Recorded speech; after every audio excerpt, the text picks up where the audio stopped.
Hello friends, today we are going to talk about the Snoop WPF tool. It's a tool for deep dive into any WPF application, allowing you to explore the logical tree and modify the value at runtime. You can see the instantly impact of your changes. So basically this will help if you are a developer and you are doing WPF application. So how it will help you? We'll see today in real time. So first we'll see how to download it and explore it. So let's come here. So this is the Snoop and we can go for its release version. So you can find here the latest version which is Snoop 6.0.0 MSI. So you can download and install it. So to make sure how it is work, let's jump into one of our application. So in our earlier videos, we made a calculator program. So let's run that and we will see in the real time. So let me run the application. So this is the application.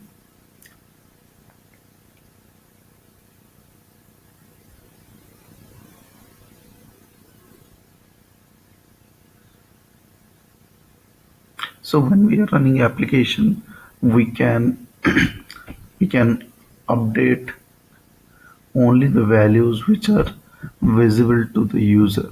For example, here I will type 123 and here 789 and add. So I can change only these values until unless I know. But through the Snoop, you can update the values, its width, height, everything. Also, I can change the data context of the buttons as well to see the effect in real time. So that much is possible. So how to start? Let's jump into it. So I have already installed the Snoop WPF app. So here I can type Snoop apps. Let me click. So it will open you with a very small tiny bar. So that we have to apply. So you can see in the down I got this tiny bar. So you can snoop it by dragging this crosshair to the application. So let me drag it and you can see now he is saying which process actually you are dragging up. So from here you can get to know. So let me drop it.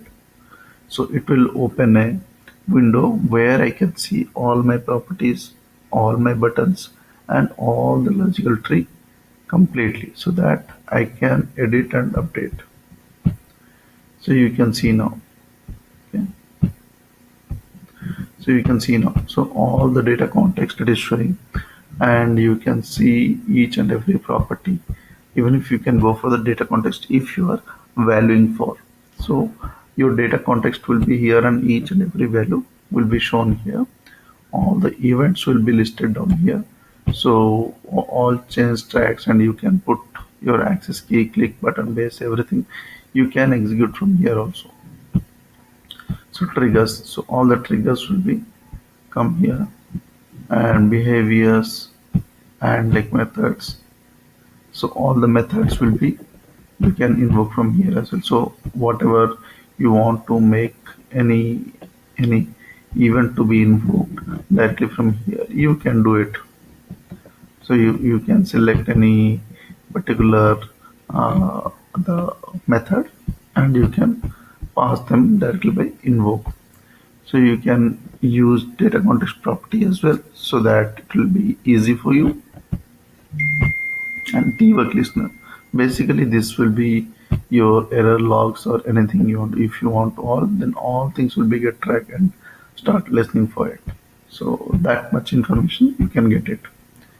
So let's do some changes. For example, I want to change now the value of this so that I can update the my result. If, for example, is I want to make some changes to its width. So let's jump into it. So in application, you just press Ctrl and Shift, and if you drag, it automatically it will select the area. You can see the red mark inside that. So let me select this text box and I will. You can see each and every layer of it. It is showing basically. We can see only the text box view, but instead that is scroll presenter or everything. It will be visible here. So this is the input box parent. So inside that it's a border having there, and content scroll viewer is there. So everything it will be visible. So let me take you to the parent, and I will update the width. Let's see. Here is the 100 width. Let me do it for 300, and let me press enter, and you can see immediately it is affected with the value. For example, I will go for the text value of it. So let me go with the text value of it, which is 123. I will make it in the go like 444, and let me press tab. Okay, so here is the thing, and I will click now the add. You can see the result. So 444 also is got updated here. So that's how it is working. Also you can you can see the each and every layer, Adorno layer, text box view, everything you can be visible for, even if your data context will be here, so you can update the data context as well. This is very helpful in a larger UI application where your application is happening some of the point of time. So that's how it is working. So yeah, this data context will be set for your uh, applications move on the go. So that's it. So this much is for the application. Thank you.